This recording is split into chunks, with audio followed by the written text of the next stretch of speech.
सुंदरता हमारे मन को बहका देती है।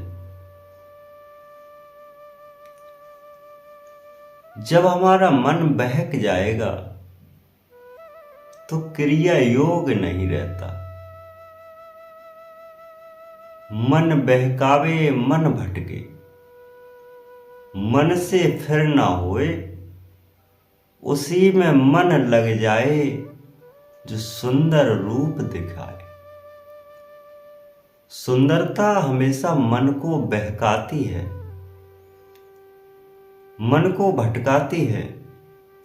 एक संत को संसार रूपी सुंदरता से दूर रहना चाहिए।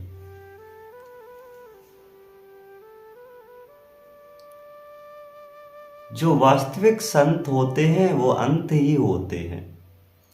अंत का मतलब है इस संसार से अलग। क्योंकि जब संत का मन बहक जाएगा तो उसका ध्यान उस परमात्मा में नहीं लग पाएगा। क्योंकि मन भटकाए जगत में परम ध्यान न कर पाए।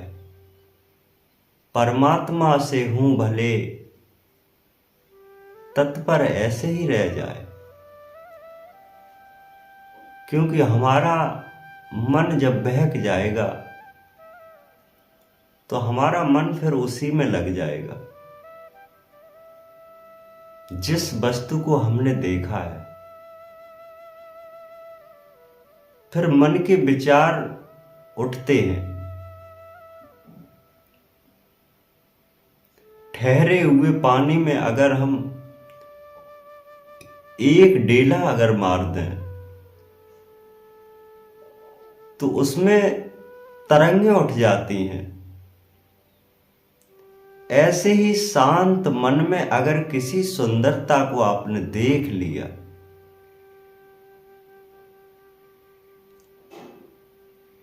तो उसमें तरंगें उठ जाती हैं। मन इंद्रियां सब व्याकुल बहीं, देख सुंदरता निहार। भोग की इच्छा उठ पड़ी, काम वासना जगाए। जब सुंदरता को देखते हैं तो हमारे मन की इंद्रियां भड़क जाती हैं। वो एक नई चाह प्रकट करती हैं कि हमें ये चीज हासिल हो जाए। जब हासिल होगी तो हमारे अंदर भोग प्रकट होगा कि इस चीज को भोगने के लिए हमें ये वस्तु मिल जाए। तो संत को सुंदरता से दूर रहना चाहिए। गृहस्थ में रह करके सुंदरता से दूर रहना बहुत ही जटिल समस्या है। लेकिन फिर भी अपने अंदर की शक्ति को जगा के रखिए कि हे प्रभु, सुंदर रूप तेरा भया, कैसा भी रूप बखान। परमात्मा से विनती करते रहो। अगर कोई भी सुंदर वस्तु या सुंदर रूप को निहारो तो परमात्मा की स्मरण शक्ति हमेशा जागृत रखो कि तू ही सुंदर है, तेरा क्या भोग करना।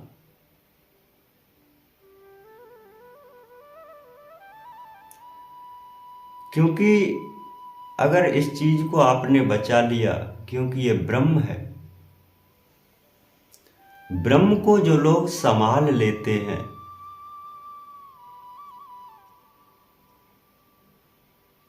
तो परमात्मा की प्राप्ति अवश्य हो जाती है।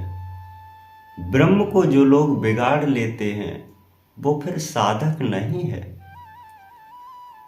वो काम वासना में लिप्त होकर के अपना संसार बर्बाद कर लेता है, अपना जीवन बेकार कर लेता है। क्योंकि सुंदरता मनमोहक भई, मन में किया विचार, काम वासना उठ जगी, काम को देत जगाए। क्योंकि सुंदरता हमेशा काम वासना को प्रकट कराती है। जिससे हमारा तन, हमारा मन, हमारा आत्मा बिगाड़ देते हैं। इसलिए संत हमेशा एकांत में वास करते हैं। एकांत का मतलब है जहां परमात्मा का आनंद प्राप्त होता हो, जहां परमात्मा का स्मरण कर सकें, जहां परमात्मा के ज्ञान की प्राप्ति हो सके, वहीं अपना मन ठहराइए।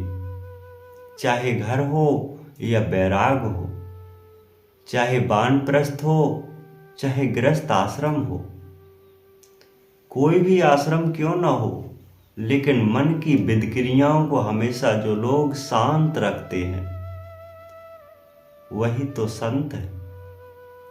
मन की हलचलों को हमेशा शांत रखते हैं वही तो संत हैं। मन में उठी तरंगों को हमेशा कंट्रोल रखते हैं वही तो संत हैं। नेत्रों से प्रकट भया रूप करे बखान, सुंदर रूप देख लिया मन विचारा न जान। क्योंकि मन ने सुंदरता को जब रूप को प्रकट करता है, देखता है, उसको निहारता है, तो हमारे मन रूपी समुद्र में तरंगें पैदा होती हैं, जिससे एक संत का जीवन बिगड़ जाता है, जिससे ध्यानी का जीवन बिगड़ जाता है। क्योंकि उसी में, उस सुंदरता में मोह जाता है। जब मन मोह जाएगा तो हमारा आत्मा का खेल बिगड़ जाता है। आत्मा को चलाने के लिए हमारे शक्त मन की आवश्यकता है। हमारा शक्त मन रहेगा तब तक आत्मा हमारी उस परमात्मा में जुड़ने की क्षमता रखती है। क्योंकि आत्मा का मन मुह कहावे। आत्मा का जो मन है वो एक मुख की तरह है।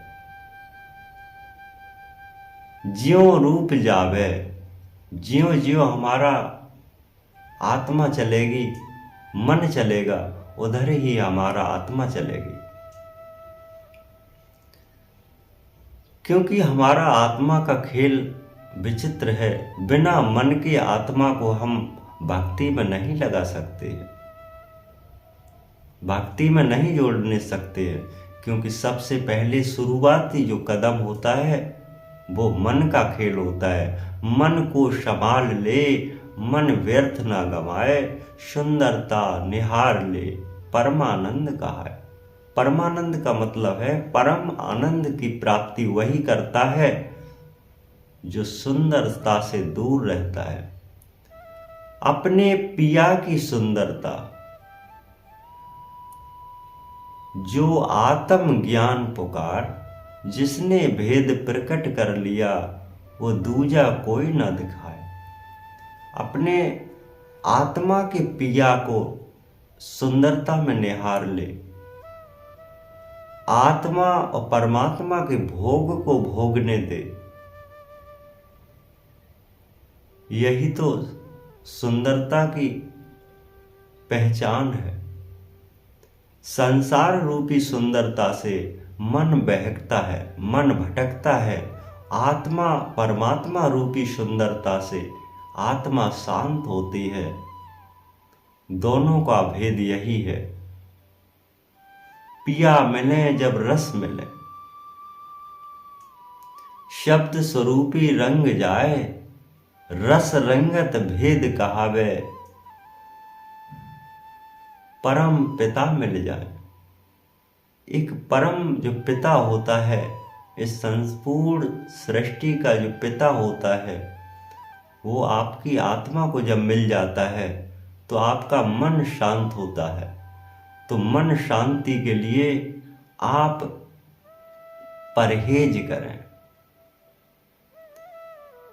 देखो भालो तको जिन, खाओ पियो छको जिन।